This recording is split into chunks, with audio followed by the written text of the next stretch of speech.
Multilante by Starlight Fandom Eclipse. Read by My Lost and Found.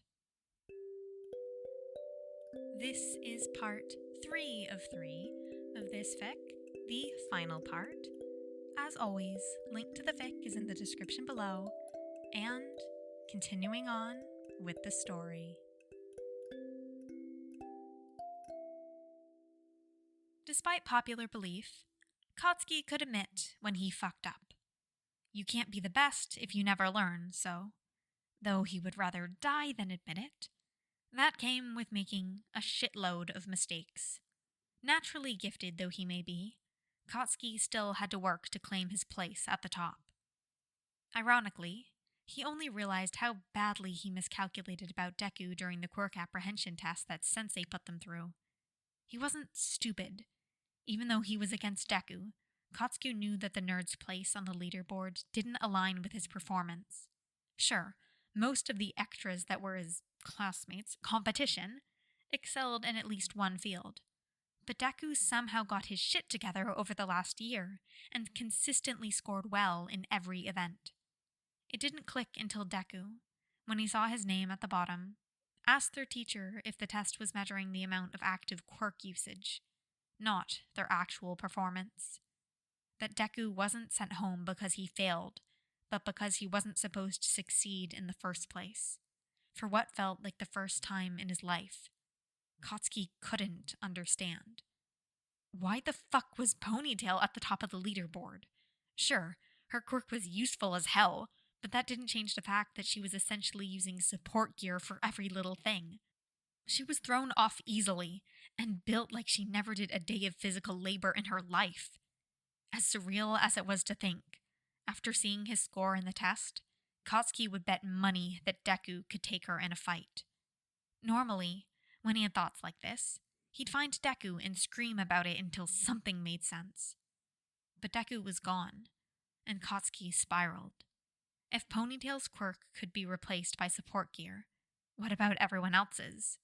You wouldn't get perfect replications, but as he watched people during their heroics classes, Katsuki honestly couldn't come up with a real reason for Deku's expulsion.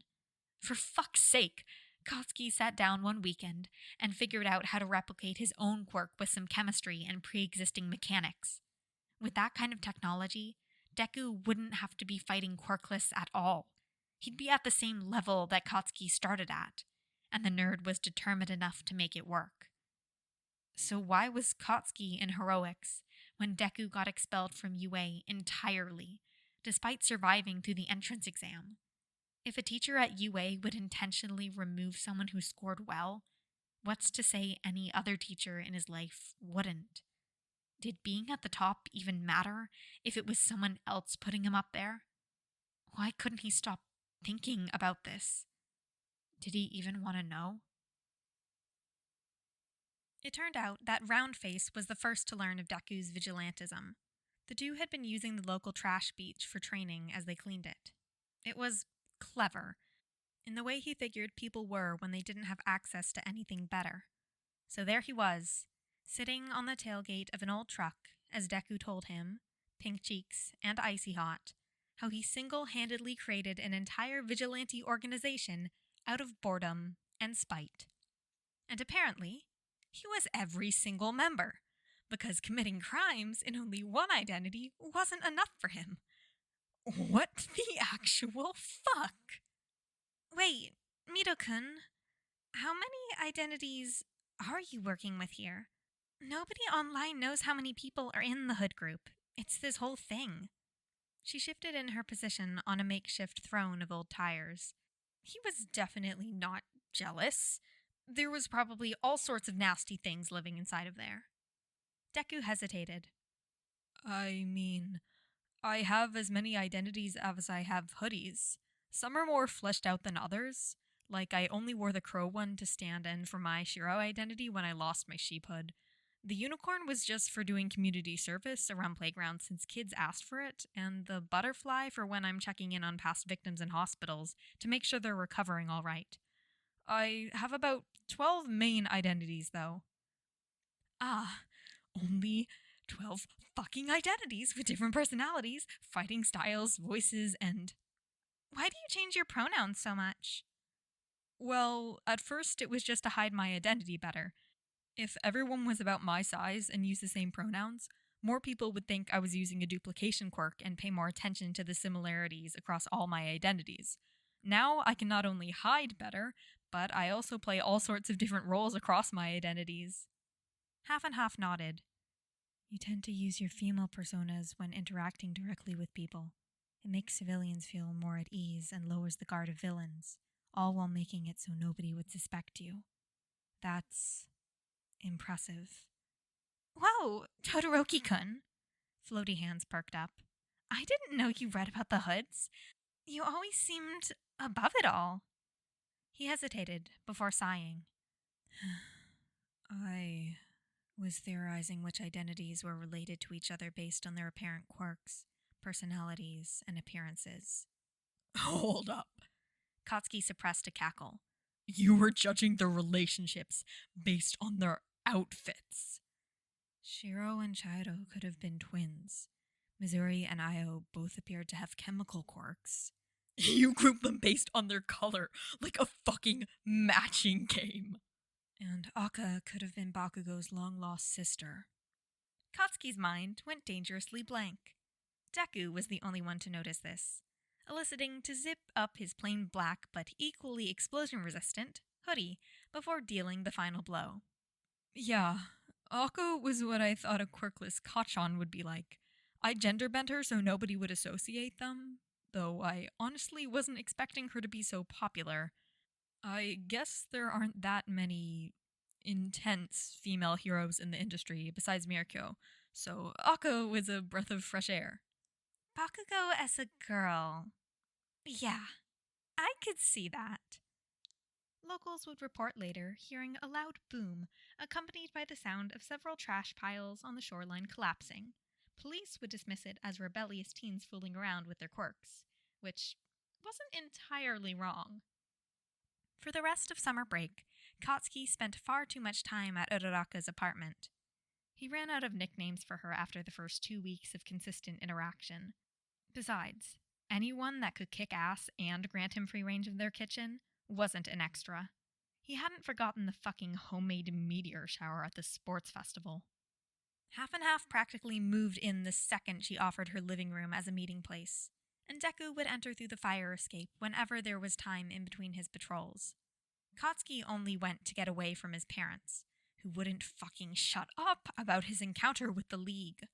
That, and it was the only place he could talk about whatever was Deku's newest stunt that made it on the news. You dung-bombed the motherfucking Yakuza in a pink pig costume. Well, I was gonna use Mizuhara so I could just gas them all, but I didn't know if their masks they wore would protect them.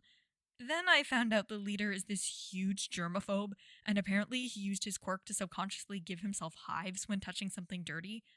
I know pigs are actually relatively clean, minus their habit of rolling in the mud to cool, but I just couldn't resist using pink hue.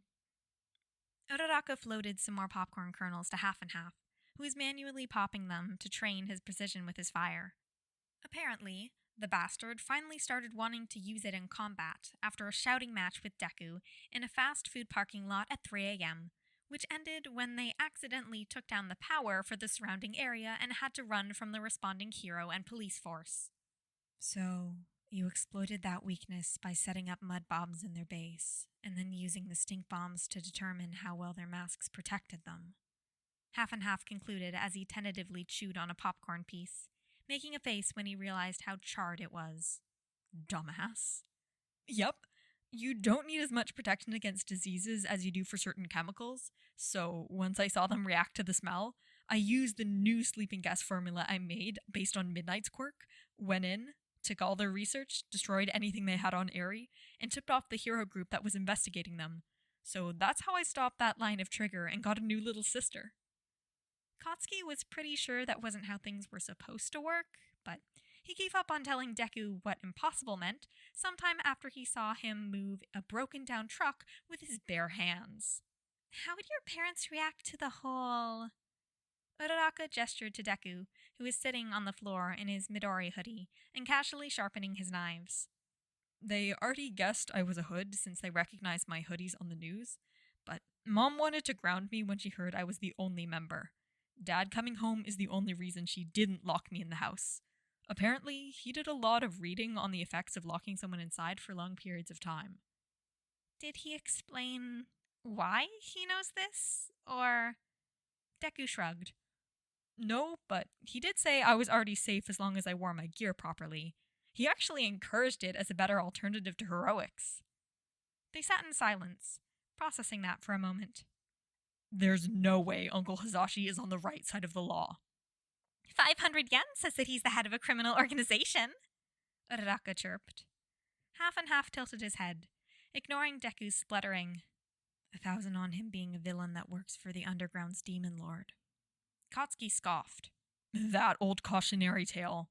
There's no way someone like that actually exists. Coming to the rescue of the conversation, and her apartment in the likely case of it developing into a fight, Uraraka started playing a video on her phone. Hey, this hero tuber is ranking the different hooded vigilantes. Izuku vaulted over the coffee table, cramming onto the couch beside her, and pulling out one of his stalker notebooks out of thin air. Shoto leaned in on her other side, and Katsuki walked over, like a civilized person, and stood with his elbows supporting his weight on the back of the couch. Watching someone put Shiro in A rank based on fear and efficiency, Katsuki thought back to orientation day. It made sense from a certain perspective to take out anyone with a weak quirk, but half of the heroes working at UA would be disqualified based on that alone. Hell, knowing what he does now, Katsuki didn't think their own teacher could beat Deku in a fight. If the fucker only had his erasure quirk and freaky scarf going for him, he'd get wiped out facing any one of Deku's vigilante personas. He didn't even know if All Might himself could stop him now that the nerd no longer idolized the number one hero. He still didn't know what happened, but he'd find out one day. It was like some deity had taken one look at Deku and made him quirkless so that everyone else could stand a chance. He had more than proven to Katsuki that quirks were only a tool after they started sparring on the trash beach. It was a hard pill to choke down, but Katsuki wasn't about to let some bullshit prejudice keep him from being the best. Because that was the answer. Deku wasn't a heroic student because their teacher thought quirkless people were weak. He wasn't able to stay in high school because nobody wanted a quirkless person. Deku broke the law every night because society didn't have a place for someone like him, so he carved one out for himself. He needed to apologize. More than asking Deku to show him a move the nerd used in a televised villain fight. More than researching and buying him easy-to-eat patrol snacks. More than gifting him new notebooks and that stupid-looking duck blanket that Deku sometimes wore around the apartment like a cloak. Turning back into the video, he started cackling when Kiro got A ranked for cuteness and Murasaki got B ranked for being a trash gremlin. They collectively lost it when Hayori gained S rank solely because they can hack my account and give it to them themselves if I don't, and I'm not risking that. Until Katsuki figured out how to say it properly, he'd settle for this. Shota deserved this. He really had nothing to say in his defense. It was a slow night, he let his guard down, and now he was hanging upside down in his capture weapon, tangled up like he was a first year again. Normally, in the event of getting trapped like this, he'd use his knife to cut him free. Unfortunately, said knife was in the possession of a certain orange fox-themed vigilante, who was perched a few meters away on a window ledge to watch as Shota struggled to free himself. The hooded vigilante giggled as he tossed the knife into the air, catching it before it dropped too far down. Sorry to bother you like this, Eraser. I wanted to chat with you, but seems like you're a little wrapped up right now. He sighed, wishing not for the first time that he'd gone home early that night. What do you want now, Orenji?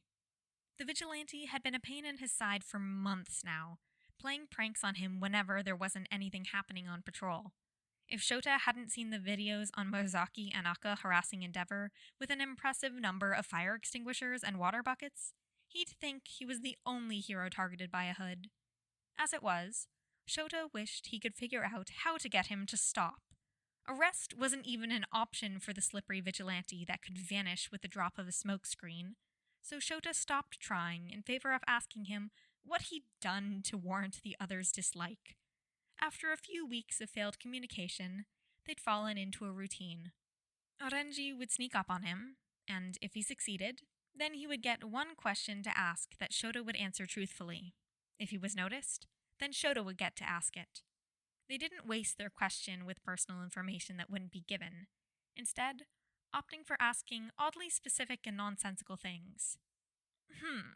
Well, Eraser, I've got this bet with the others on your answer this time. Personally, I don't believe you'll answer right, but who knows? Don't waste your breath, he huffed. What is it? Can a quirkless person become a hero? His blood froze. Shota knew he was being unfair to Midoriya that day. The kid did really well, all things considered. Certainly better than Shota was when he was that age. But no matter how much Midoriya trained, no matter how good the kid was at combat, well, there's nothing more cruel than letting someone chase a dream they can never be able to reach. No, they cannot. He braced himself for the backlash.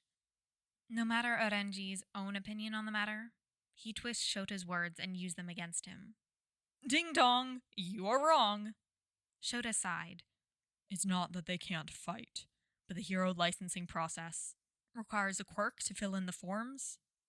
Yes, it's harsh, but I refuse to string someone along, have them think they can reach their goals only to be denied at the very end. I will not waste their time by giving them false hope for something they cannot have. Orenji hummed, seeming to think about it. Name one hero who was happy. Pardon? It's a quote from a pre-quirk era book based on an even older story. Ever heard of the hero Achilles? I assume you mean the one from the myths. Yup. The quote is from a conversation between him and his lover Patroclus. They talk about how all heroes have tragic endings, because one cannot be both famous and happy. Shota considered it. Before, he'd say All Might was a clear exception. But now, after getting to know the man over the past few months, I suppose that's not wrong, even by modern standards. Orenji snorted. Of course you'd think that. You're an underground hero. Fame would be the unhappiest ending of all. Then name one that was happy. Perseus got his happy ending, didn't piss off the gods, repaid his debts, wasn't an asshole, and lived a long, happy life. Any real ones?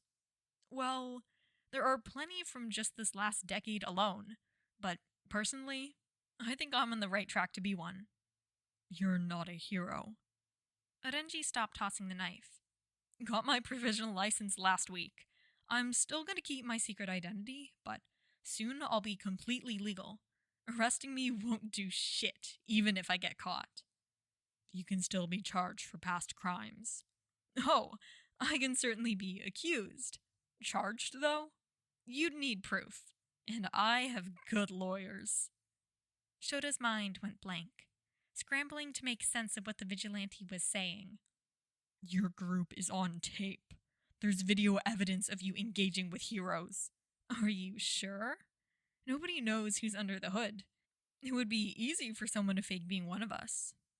The HPSC requires your identities to be documented on paper, both hero and civilian. Unless you choose to specialize in undercover work, in which you can create however many personas you need to investigate without having to officially record them until after you're done. It's a loophole made for someone else, but I'm fine with hand-me-downs. It was frustratingly genius to use the ridiculous amount of power granted to heroes against them. There were probably dozens of arguments Shota could make against Orenji's plan, but the trickster seemed to have a counter for everything he could come up with. This was the result of months of planning, and there was nothing he could do to stop it once it was already in motion. Inko had suggested it during dinner 2 weeks ago, after listening to her husband and son come up with elaborate schemes to make the hoods a long-term plan. It was an elegant and simple fix, one that reminded the two exactly why Hisashi had fallen for her, and where Izuku got his cunning from. Out of their family of 4, Inko was definitely the biggest threat. Why are you telling me this? Shota couldn't rationalize it. Arenji could be taunting him, but this wasn't the Vigilante's usual style. He generally went for the element of surprise, a hit-and-run technique that let him get away while your head was still spinning. Nothing this slow and calculated. Honestly, I don't know. Arenji shrugged. You hurt me, but that doesn't make you special. If I harassed everyone that tried to kill my dreams, I wouldn't have any time for myself. I guess there's a part of me that still feels like I could prove myself to you. That you'd change your mind if you just, I don't know, tried to believe in me. It's stupid, but I can't stop looking up to you, no matter how much it hurts. Something clicked in his mind. You were one of my students. You should keep better track of the kids you expel.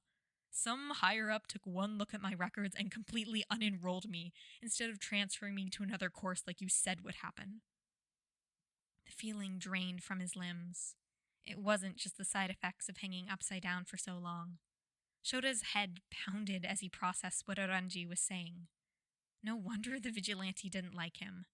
The worst part was that he honestly couldn't remember who might have slipped through the cracks. He'd keep an eye out for former students in the school festivals in case they wanted to return to the hero course. But if they didn't participate, then he never would know. It wasn't uncommon for students to opt out of the competition. What happened? He barely heard the humorless chuckle, too caught up in his own thoughts. I could rant about the unfairness of all of it, but I've got better things to do. My family and friends are having a movie night when I get back, and after that, I'm investigating a new lead that might solve a case I've been working on. Aranji stood, hopping down to the ground below. He looked up at Shota, seeming to think for a moment, before unsheathing the knife and throwing it at him. He braced himself, but it only cut the scarf, freeing him from his restraints. Shota landed roughly, barely able to catch himself upright before hitting the pavement on his side. Raising his head, he saw Aranji standing at the mouth of the alleyway. The streetlight across the road made it seem like he was standing with the sun behind him, casting a shadow over where Shota lay. I've done hero work that you wouldn't dare touch, achieved things in these past few months that you never will. It would have been nice to have you on my side, but I don't need your approval or help to be a hero. I'm saving people every day, and... Aranji paused as he seemed to realize something. I'm happy. Shota didn't try to stop Aranji as he turned his back on him and walked away. Izuku stood on the shore of Ryogoba Beach. After much debate on whether it was worth giving up the privacy of training where nobody else wanted to go, he and the others decided to clean it. Uraraka was able to get Nezu to sign off on them leaving the campus dorms 3 times a week for the community project, which the rest of Class 1A, and later 1B, dogpiled on when they heard about it. So Izuku not only got to spend time with his friends, but he got to meet everyone that he should have been classmates with. Shinso had stiffened when the rest of 1A recognized Izuku as the one who got expelled.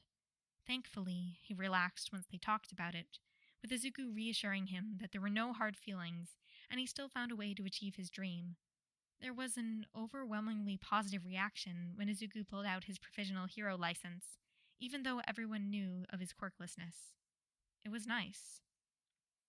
Izuku tried not to hold grudges, but as happy as he was with the way his life turned out, he'd probably never completely forgive Eraserhead for not letting him get to know these people sooner. Class 1A as a whole instantly welcomed him back as an unofficial classmate, though 1B, Monoma in particular, would argue that they already got their chance and he was part of 1B now.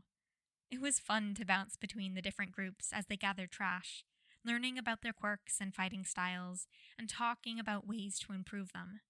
He and Yagirozu spent a whole afternoon talking about guns and bombs, only taking a break from their discussion to see if she could produce enough oxygen with her quirk to breathe underwater. It worked, though Ida and Kachan, an unlikely duo in the name of common sense, looked seconds away from strangling them for swimming in such polluted water, especially with winter coming soon. Izuku was too busy cuddling up with Todoroki's fireside to care as the others stopped cleaning and gathered round the heater Yaoyorozu made for them. Their project was complete in just under a month, with everyone cheering as Izuku hauled the last abandoned car to the collection dumpsters that Uraraka's parents organized and that Todoroki funded with his father's credit card. The following picnic on the beach would probably remain as one of Izuku's happiest memories for a long time. He looked out across the ocean waves as the sun set. He'd just finished setting up the remaining League of Villain members with new identities. Apparently, they lost a lot of their motivation after the few weeks in Tartarus without trial, so he'd broken in, rescued them after making sure they were done with villainy. Some were harder to convince than others, but even Shigaraki, now back to Shimura, was willing after realizing that his sensei had abandoned them. It was amazing what a good, villain-sympathetic set of therapists could do. He'd have to thank his father again for the suggestion, after he was done helping Toya in his case against Endeavor. Granted, Nezu was the main one taking care of that, but Izuku still helped out as Hiyori here and there. Izuku was almost jealous of the speed in which a hero costume designing program accepted Toga. Apparently, a model that could not only simulate their client's build, but also how their quirk worked, was invaluable, and it helped she got a good sense for a person's preferences in addition to their general behavior. Last time he heard, Toga had received an internship offer from the company his mother worked for. He was distracted from his thoughts when he heard someone approach him from behind. Turning around, he was only mildly surprised to see All Might shrunk in form. The world seemed to be continuing its tendency to throw him curveballs whenever he relaxed. "Hello there, young man. Would you mind an old man's company?" A thought struck Izuku. He doesn't recognize me. I wonder if he even remembers that day. It's been almost 2 years since the incident. "Go ahead." They spent a few minutes like that, watching the dark waters in silence. After a while, All Might spoke. "I heard some of my students had completed a community service project on this beach. It was such a beautiful place before. I couldn't resist coming to see their work." "You must be proud of them." "Of course. They're all such capable young folk.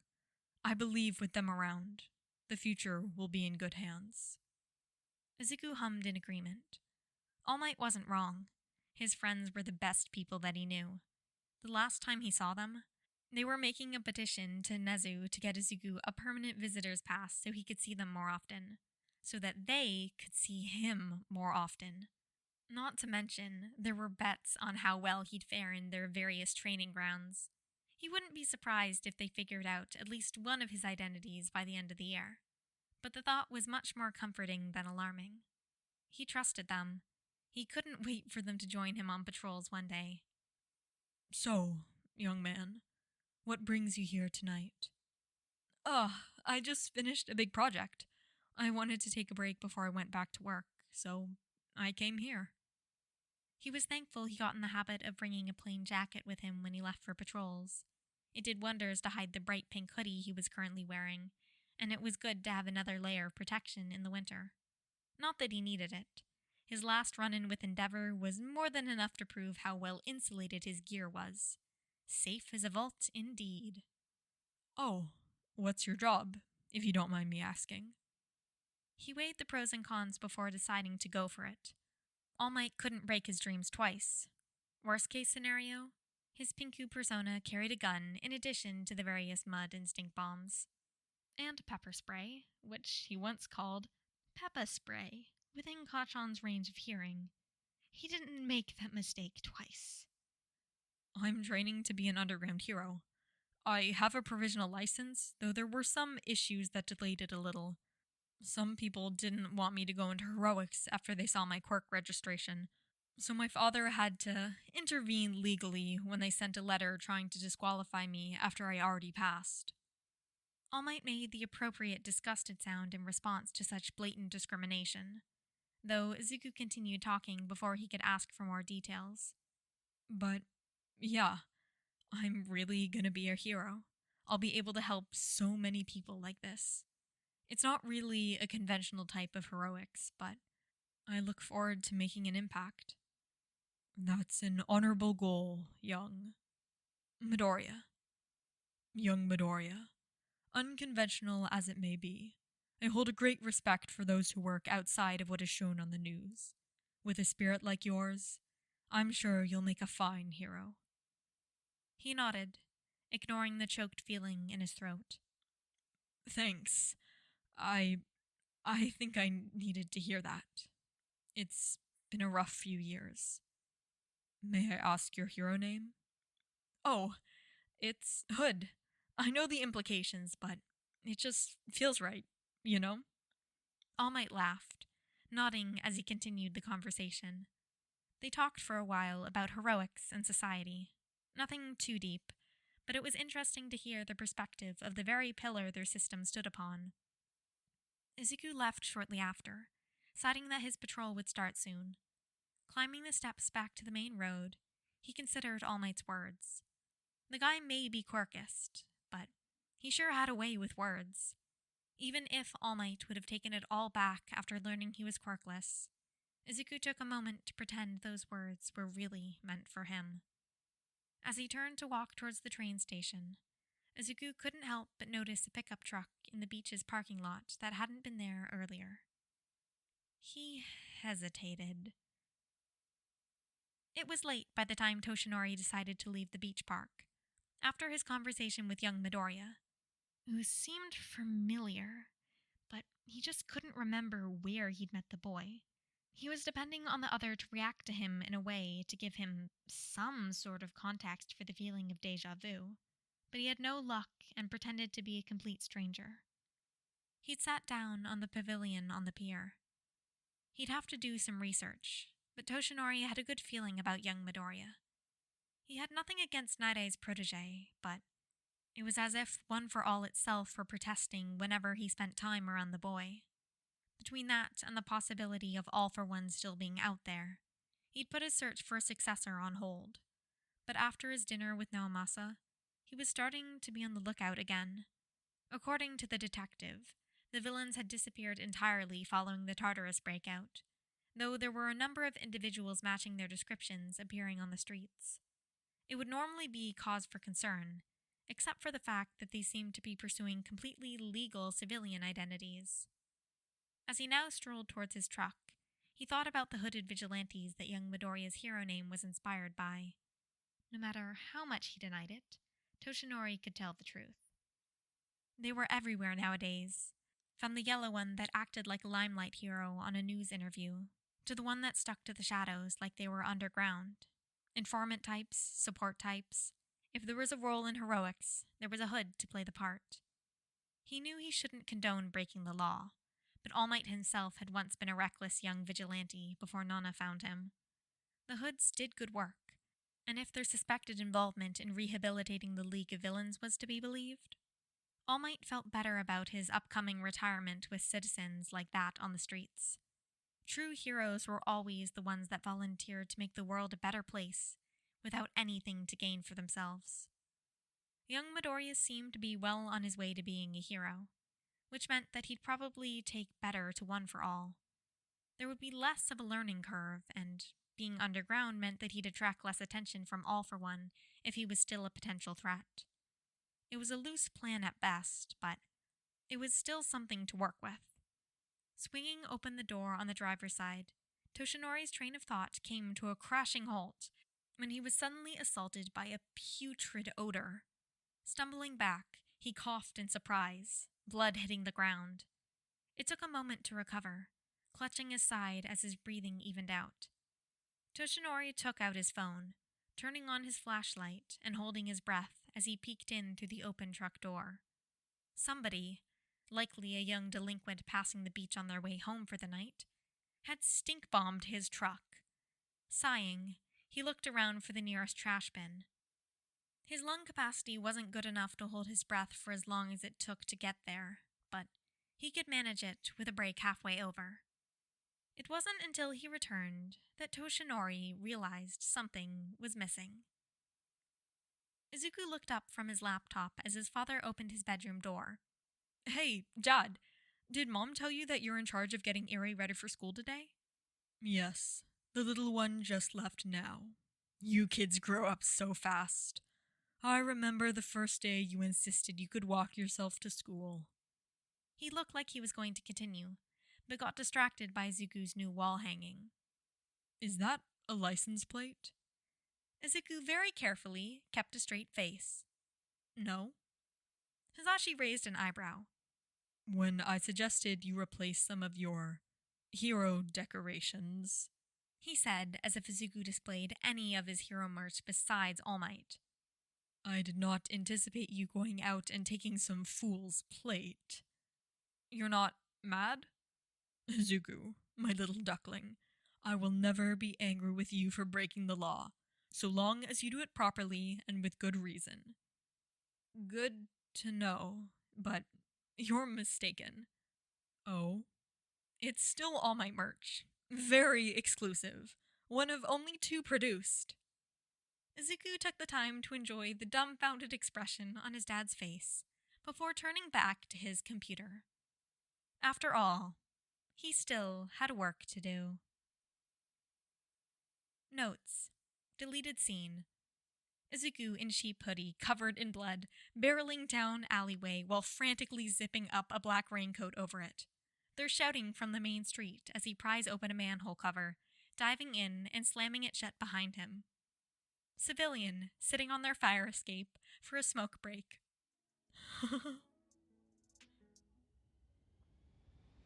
And that's all for Multilante. This is such a fun, fic with a very unique idea. And I've had a great time podficking this one. There's just something about Izuku being a little shit in so many different identities that, I can even forgive the, eraser head being, not so fucking great because, I can barely deal with any, eraser head bashing. But this is, such a good fic that it didn't even cause me physical pain to read that bit earlier. Yeah, no physical pain at all. This is just such good writing. And little detail about, my equipment. I just got, a stand for my microphone. So I am no longer hunched over, giving myself a spine in the shape of a C curve. So for this last part, I'm actually recording it while sitting up straight, and it's lovely and amazing, and I love it. And I have an exam in 4 days, and we're not worrying about that now. This is the first time I've recorded anything in a week. But you gotta take some breaks from studying. Anyway, I hope you guys enjoyed the fic. As always, link to the fic is in the description below, and if you go over there on the last chapter, they have included all 12 of the main hoodies drawn out, which is where I, got the designs for the, thumbnail card that I drew. Anyway, go there, leave a kudos, leave a comment. I hope you enjoyed, and I will see you guys next time.